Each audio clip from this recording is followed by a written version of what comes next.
महर्षि विश्वामित्र का आगमन। राजा दशरथ ने कारण पूछा। महर्षि,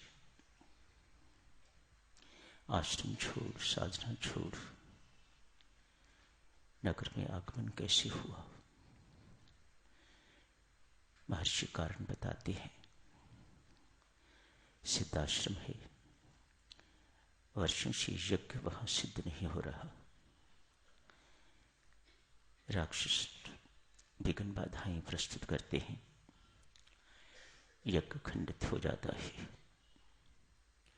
अतएव राम मेरे साथ भेजें। राजा दशरथ कहते हैं, महर्षि, राम के अतिरिक्त जो कुछ मांगना चाहो मांगो, मैं देने को तैयार हूं। राम नहीं। महर्षि विश्वामित्र आवेश में आते हैं। आपने वायदा किया था, मैं आपकी सेवा करूंगा, जो आप चाहते हैं, जो आप मांगेंगे मैं वह दूंगा। आप पीछे न हटो। रघुकुल रीत यही कहती है, जो प्रण किया है उसे निभाना। राम को देखो। राजा दशरथ तरह तरह के प्रलोभन देते हैं। महर्षि विश्वामित्र यही स्पष्ट करते हैं, राजन, ये प्रलोभनों की दुनिया तो मैं छोड़ चुका हूं। शायद तुम भूल रहे हो, कभी मैं भी राजा था। ये सब कुछ मैं देख चुका हूं जो आप देख रहे हो। ये सब कुछ मैं छोड़ चुका हूं, मैं त्याग चुका हूं। मुझे ये प्रलोभन आकर्षित नहीं करते। मुझे इन प्रलोभनों में नहीं फंसना। मुझे केवल राम चाहिए। डटे हुए हैं महर्षि विश्वामित्र अपनी मांग पर।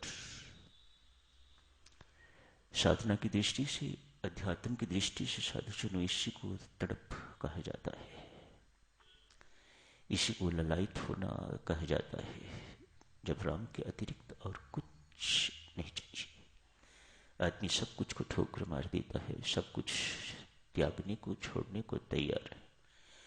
मात्र तैयार ही नहीं, छोड़ता जाता है, त्यागता जाता है, तो वह मंजिल को पा लेता है। प्रलोभन तो पग पग पर, हर जगह पर फिसलाते हैं, हर जगह पर फुसलाते हैं, और हर जगह पर व्यक्ति कच्चा है तो फिसलेगा, गिरेगा। ऐसा गिरेगा कि उठने की हिम्मत नहीं रहेगी।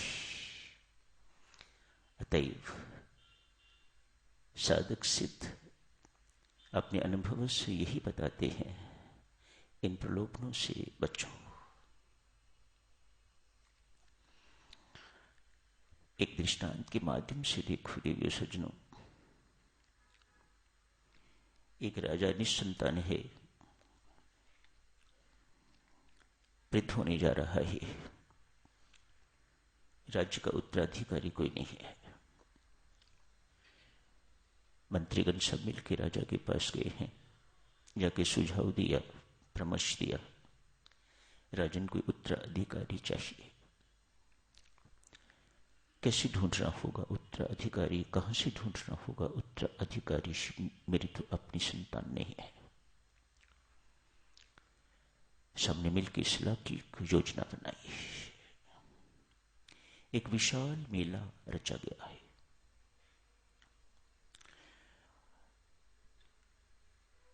राज्य के वासी राज्य में घोषणा कर दी,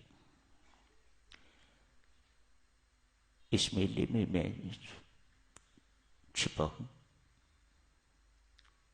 राजा ने घोषणा की, इस मेले में मैं छिपा हूं, जो मुझे ढूंढ लेगा वह इस राज्य का उत्तराधिकारी होगा।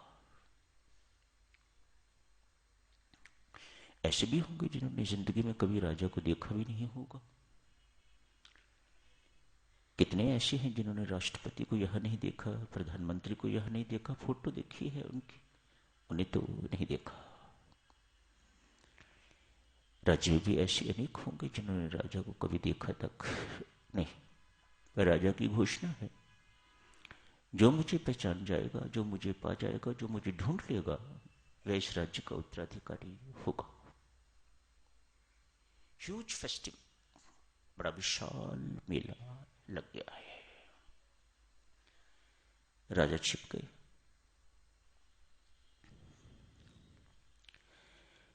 लोग आने शुरू हो गए। तो बड़ी मामूली सी बात है, ये तो कुछ भी शर्त नहीं। मेले में राजा को खोजना है और फिर सारे राज्य के मालिक बन जाना है, राजा का उत्तराधिकारी मानो, उत्तराधिकारी मानो, सब कुछ राज्य का जो कुछ भी है वह मेरा हो जाएगा। तो बहुत आसान बात है। खोज शुरू हो गई है, भीड़ें आ रही हैं, इधर भी दुकानें लगी हैं, इधर भी दुकानें लगी हैं। जो किसी का मन करता है लो, सब कुछ निःशुल्क। हमारे लिए भी परमात्मा ने हवा पानी सब कुछ शुष्क निःशुल्क रखा हुआ है। सूर्य का तेज निःशुल्क, कोई पैसा नहीं। घर में थोड़ी देर के लिए बिजली जलाओ, 1 महीने के बाद बिल आ जाता है। परमात्मा ने कभी बिल नहीं भेजा। सूर्य का प्रकाश दिन भर मिलता है, लेकिन कभी बिल नहीं आया। परमात्मा की पानी का भी बिल, हवा का भी बिल कभी नहीं आता। तो एमसीडी वाले दूसरे लोग बिल भेजते हैं, परमात्मा की तरफ से कोई नहीं आया। इधर भी दुकानें लगी हैं, इधर भी दुकानें लगी हैं, सजी धजी हैं। आते जाओ। सर्वप्रथम चाट इत्यादि की दुकान है, काफी लोग वहां रुक गए। मुफ्त है सब कुछ, बच्चे भी खाओ, जवान भी खाओ, बुजुर्ग भी खाओ, सब खाओ, मुफ्त सब कुछ। काफी लोग वहां टिके रहे। आगे बढ़े। सजी धजी कपड़े की दुकान है, सुंदर सुंदर साड़ियां मिल रही हैं, सूट लेंस मिल रही हैं, रेडीमेड शर्ट्स मिल रही हैं, ट्राउजर्स मिल रहे हैं, नाइट सूट्स मिल रहे हैं। काफी सारे वहां रुक गए। आगे बढ़े। ज्वेलरी शॉप, लगभग सभी के सभी वहां टिक गए। कोई आगे जाने को तैयार नहीं। ज्वेलरी शॉप, ज्वेलरी पुरुषों को भी चाहिए, महिलाओं को भी चाहिए, बच्चों को भी चाहिए, कुछ ना कुछ। उनको भी बोध है कीमती चीज है और मुफ्त मिल रही है, जितनी मर्जी उठाते जाओ। सोने की चीजें भी हैं, हीरे जवाहरात इत्यादि की चीजें भी हैं, सब लोग उठा रहे हैं। लगभग सब के सब वहीं उस ज्वेलरी शॉप पर, उस शोरूम पर टिके हुए हैं। कुछ थोड़ों को भूख लगी तो वो आगे गई। बहुत स्वादु तरह तरह के भोजन, बस that is the end of it. वो पेट भर खा रहे हैं, आगे जाने की हिम्मत नहीं। पेट भर खाने के बाद किसी नींद नहीं आती, किसी सुस्ती नहीं आती, सब के सब ढेर हो गए। एक भाग्यवान कोई बचा है, वह किसी दुकान पर रुका नहीं। पहली दुकान से लेके अंत तक न भूख की परवाह है, न प्यास की, न कोई प्रलोभन आकर्षित कर सका। न कपड़ा चाहिए, न गहना चाहिए, मुझे कुछ नहीं चाहिए, मुझे राजा चाहिए। इन सारे प्रलोभनों को उल्लंघता हुआ आगे बढ़ता जा रहा है, ऊपर चढ़ता जा रहा है। एक विशाल मंदिर आता है। युवक उस मंदिर में प्रवेश करता है। खूब लंबा कॉरिडोर है और दूर जाके कहीं दिखाई दे रहा है कि वहां मूर्तियां हैं। दूर से छोटी छोटी दिखाई दे रही थी, पास जाता जा रहा है। मूर्तियों को देखा दूर से, लेकिन आकर्षित नहीं। मुझे मूर्तियां नहीं चाहिए, राजा चाहिए। एक व्यक्ति मूर्तियों की तरफ मुख करके बैठा हुआ है, नहीं जानता कौन है। मूर्तियों के आगे बैठा है, पुजारी होगा। उस पुजारी के पीछे ये युवक खड़ा हो गया है। कोई थोड़ी सी आवाज आई, इस पुजारी ने मुड़ के देखा, सिर्फ एक व्यक्ति।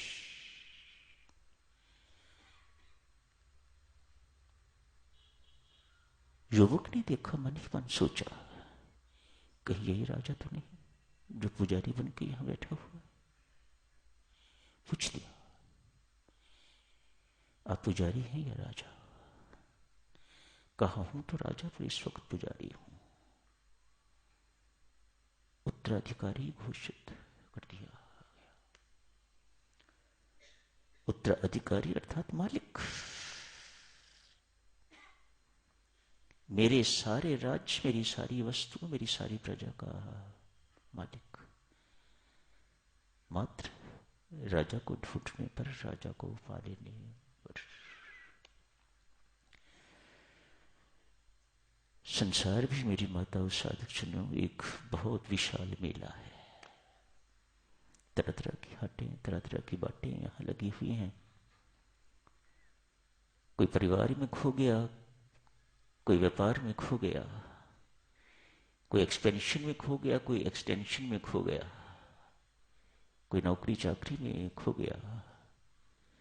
आए थे राजा को ढूंढने के लिए, आए थे राजा को पाने के लिए, परमात्मा रूपी राजा को पाने के लिए, और खो गए इन्हीं बातों में, और जिंदगी खत्म हो जाती है। उस लक्ष्य तक कोई नहीं पहुंच पाता। जो पहुंच गया वो राम को पा जाएगा। महर्षि विश्वामित्र, मुझे कुछ नहीं चाहिए। ये सब चीजें मैं देख चुका हूं, ये सब चीजें मैं छोड़ चुका हूं, ये सब चीजें मैं त्याग चुका हूं। राजन, मुझे केवल राम चाहिए।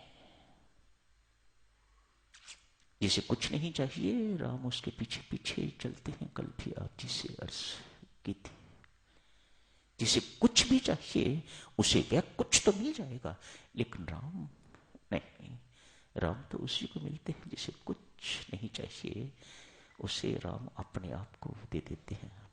तू ले ले, मुझे ले ले, मैं तैयार हूं। मुझे पा लिया तो मेरा सब कुछ पा लिया। क्या बात है! मुझे पा लिया, मुझे ढूंढ लिया। मैं जिसको प्राप्त हो गया उसे दुनिया का सब कुछ मानो जो मेरा है। ये सारी दुनिया मेरी है। इस दुनिया में जो कुछ है वह सब मेरा है। मैं उसे उस सब चीज का मालिक बना देता हूं। जिसने मुझे ढूंढ लिया, जिसने मुझे पा लिया, वह है शहंशाह का शहंशाह हो गया। जहमुई चिंता मिटी मनुआ बेपरवाह। जब को कुछ नहीं चाहिए, सो ही शहंशाहों का शहंशाह।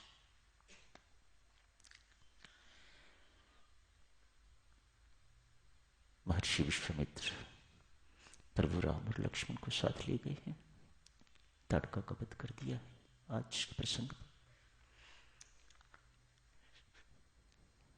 मरीच को दूर कहीं फेंक दिया है, सुबाहु को जला दिया है, राख कर दिया है।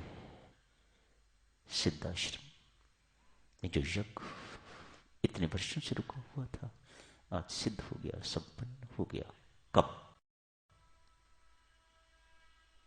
हम भी तो वे यज्ञ कर रहे हैं, हम भी तो वे साधना कर रहे हैं। हमारा यज्ञ भी तो अभी अधूरा ही पड़ा हुआ है, अभी सफल नहीं हुआ। अभी हमें राम नहीं मिले, अभी हमें शांति नहीं मिली, अभी हमें परम शांति, परमानंद इत्यादि नहीं मिला। अभी हमें निश्चिंतता, निष्कामता हमारे जीवन में नहीं आई। अभी हमें इस बात की चिंता है, उस बात की चिंता है, हमें ये पाना है, हमें वो पाना है, इत्यादि इत्यादि, ये सब कुछ बना हुआ है। और भगवान तक व्यक्ति पहुंचते पहुंचते ही बिल्कुल निष्काम हो जाता है, निश्चिंत हो जाता है, निर्भय हो जाता है। अभी वह स्थिति नहीं आई तो देवी यही कहना होगा ना, अभी हमारा भी यज्ञ अधूरा पड़ा है। महर्षि विश्वामित्र, अपनी साधना से, अपने अनुभव से सारे संसार को स्पष्ट करते हैं। आप भी चाहते हो कि आपकी साधना, आपका यज्ञ सफल हो, तो राम का आवाहन करो। आज महर्षि विश्वामित्र ने राम का आवाहन करके तो उस यज्ञ को सफल करवा दिया है। तो यही समाप्त करने की इजाजत दीजिएगा साधक जन। शुभकामनाएं सबको, मंगल।